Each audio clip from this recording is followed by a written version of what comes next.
গরমের সবজি নেমে গেছে, তো কহি নিয়ে আসা হয়েছে। পটল তো দেখাইছি, পটল দিয়ে তরকারি। তো চলেন দেখি কি কি রান্না করলাম। আসসালামু আলাইকুম, কেমন আছেন সবাই? যে কহি কেটে নিচ্ছি, পদ্মা মাছ দিয়ে রান্না করব, আর এদিকে পালং শাক দিয়ে ডাল রান্না করব, আর চিংড়ি মাছ ভুনা করব, আর ডাল দিয়ে হচ্ছে পালং শাক রান্না করব।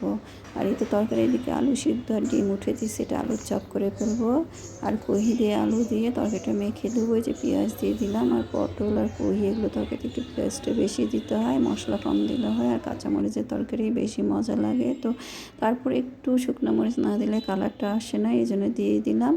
একটু আদা রসুন জিরা বাটা দিয়ে এই যে মেখে নেবো তেল দিয়ে।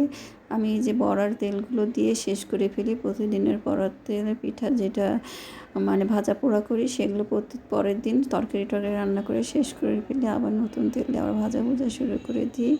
এই তো পাবদা মাছ দিয়ে তরকারিটা মেখে দেবো। একে একে সব কিছু করে নিছি, জোগাড় করে নিছি, শুধু একে একে রান্নাগুলো উঠিয়ে দেবো। এদিকে আলুর চপটাও করতে হবে, এটা একটা বাড়তি ঝামেলা।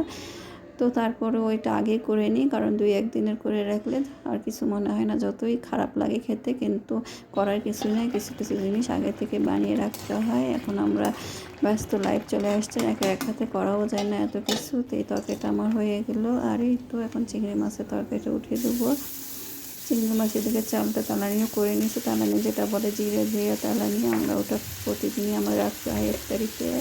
আর ছোলাটাও করে নেবো, ছোলাটা তো রান্না করেই রাখি, শুধু ভাজবো, পেঁয়াজ কাঁচামরিচে ভেজবো। আর এটা আমি পেঁয়াজটা উঠে দিলাম, আর হলুদের গুঁড়া মরিচের গুঁড়া আর আদা রসুন বাটা দিলাম। আর চিংড়ি মাছ ইলিশ মাছ এগুলোতে অল্প মশলা দিয়ে রান্না করলে ভালো হয়, শুধু টমেটো দিয়ে চিংড়ি মাছ করলে। আর একটু চিনি দিলে, আপনারা যারা চিনি পছন্দ করেন তারা চিনি দিয়ে দিবেন, দিলে আরও মজা হয় খেতে। তো আমি আজকে চিনি দিব না। আর এই তো আগে টমেটোটা কষে নিব, এটা সস দিয়েও রান্না করা যায় এইভাবে। এই তো আমি সব কিছু রেডি করে রাখছি, এক একে রান্না করব আর উঠিয়ে দিব। আর এদিকে ধনে পাতা, আর এদিকে বেসনটা গলে রেখে দেবো, লবণ দিয়ে নিলাম রান্নাটা উঠিয়ে দিয়ে। আর এগুলো গুলে নিচ্ছে, তো লবণ দিয়ে নিলাম, হলুদ মরিচের গুঁড়া, আর একটু বেকিং পাউডার, আর আদা রসুন জিরা বাটা, একটু বেকিং সোডাও দিয়ে দিব অল্প একটু, 1 চিমটি যেটা বলে। আর এই তো বেসনটা দিয়ে দিচ্ছি। আমি কিছু বেসন সামনে রেখে দিয়েছি ছোট্ট একটা পটে, একবারে করে নিয়ে এসেছিলো 3 কেজিতে, একটু একটু করে খেতে। আর এটা শুধু বুটের ডালে বেসন, খেতে কিন্তু ভালোই লাগলো। আমরা প্রতিবারে নানা রকম ডাল দিয়ে চাল দিয়ে করি, তো এবার শুধু বুটের ডালে বেসনটা করছে, কিন্তু এটা খেতে আরও বেশি মজা, কোনো গন্ধ টন্ধ নেই, খুব সুন্দর ফ্রেশ। আর আগে তো শুধু বুটের ডালে বেসন পাওয়া যেত, আর এখন কত রকম কত কি মানুষ মেশায়। আর এই তো আমার এটা হয়ে গেল। বেসনটা মেখে রাখলে আগে থেকে এটা সুন্দর হয় আর ভালো হয়, আর তো সঙ্গে সঙ্গে ভাজেও হয়, কিন্তু এটা মেখে রাখলে তাড়াতাড়ি হয়ে যায়। শুধু বেগুনটাও কাটা আছে। আর এই তো টমেটো তো আমার কষানো হয়ে যাচ্ছে, একটু কষে টষে এখানে একটু আপনারা চিনিও দিতে পারেন, যারা সসের মতো খেতে। আর একটু ভিনেগার দিলে একদম সস সস মনে হয়, তো আমি আজকে এত কিছু দিব না, শুধু চিংড়ি মাছ টমেটো পেঁয়াজ দিয়ে একটু ভুনা ভুনা করবো। আর চিংড়ি মাছের তরকারি তো এমনিতেই সিদ্ধ করে দিলেও সব বাচ্চারা খায়, আর অনেক দিন নিয়ে আসছি। আর অত সব এখন তো চিংড়ি মাছ পাওয়া যায় না, সেরকম দামটা অনেক বেশি, চিংড়ি মাছের মনে হয় সবচেয়ে বেশি দাম, তারপর খেতে হয়, এই জন্য নিয়ে আসছি। আজকে বাজার থেকে নিয়ে আসা হয়েছে। তো এই রান্নাটা বেশিক্ষণ লাগবে না। আমি পালং শাক দিয়ে ডাল রান্না করব, এই জন্য ডালের মধ্যে পেঁয়াজ রসুন কাঁচামরিচ হলুদ গুঁড়া মরিচের একটু আদা রসুন ভাজা একটু তেল দিয়ে একবারে মেখে উঠে দিলাম। ডালটা একটু আদা সিদ্ধ হলে শাকটা দিয়ে দিব। চিংড়ি মাছ রান্নাটা হয়ে গেলে উঠে দিব।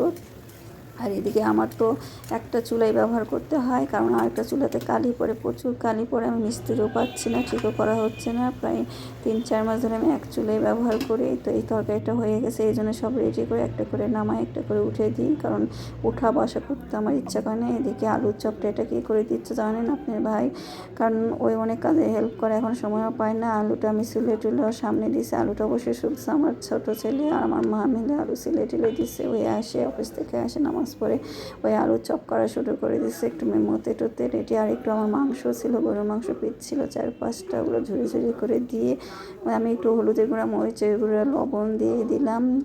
আর এই দেখেন মাংসগুলো ঝুড়ি ঝুড়ি করে দিয়ে দিচ্ছে, আর মাংস দিলে তো সব কিছুই মজা লাগে।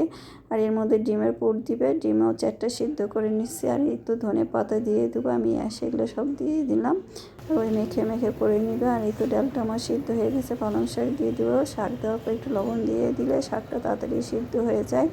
আর একটু ঢেকে দিবেন। আর অল্প পানিতে পালং শাকে যেহেতু পানি বের হয় খুব একটা পানিও লাগে না। তো তরকারিটা আমার হয়ে গেছে। এটা কিন্তু দারুণ হয়েছিল খেতে। আর এইভাবে পালং শাক পুঁই শাক খেতে কিন্তু ভালোই লাগে, মাঝে মধ্যে একটু অন্যরকম লাগে। আর এই তো ছোলাটাও আমার রান্না করা ছিল, আমি শুধু গরম করতে পেঁয়াজ কাঁচামরিচ দিয়ে ভেজে নিয়েছি। তো আমার চারপাড়া নিয়ে এই যে এগুলো চপ, আলুর চপ হয়ে গেছে, শুধু ভাজবো আর কিছু হয়েছে। তরকারিটাও হয়ে গেছে। আর এই যে লাউ না সরি হচ্ছে পালং শাকের ডাল হয়ে গেছে। আর এই তো চিংড়ি মাছের তরকারি ছোলা, এদিকে সামাইটাও আমি রান্না করে নিচ্ছি, লাচ্চা সামাই। আর এদিকে বেগুনি ভেজে নিচ্ছি, আলুর চপ ভেজে নেবো। আজকে বড়া করি নাই, ডালও ভেজাই নাই, ওই জন্য বড়াও করা হয় নাই। বেগুনের আলুর চপ ভেজে নিচ্ছি। আর এই ভাজতে ভাজতে আজকে একটু দেরি হয়ে গেছে। কী জন্য দেরি হয়েছে জানেন? আজকে রান্না করতে যাই দেখি গ্যাস নেই। আর দুপুরবেলা আমি রান্না করতে ঢুকছি, ওই সময় তারকাটাকে সব কেটে রেডি করছি, দেখি যে চুলা জ্বালাইছে আর গ্যাস শেষ হয়ে গেছে। ওই জন্য আমার রান্নাটাও দেরি হয়ে গেছে। আজকে এগুলো ভাজতে ভাজতে আজান দিয়ে দিয়েছে, ওই জন্য লাস্ট পর্যন্ত দেখাতে পারলাম না। তো ভাজতে ভাজতে তো ভালো থাকবেন। আর এই সময় তো গ্যাস শেষ খবর আছে। তো আল্লাহ হাফেজ।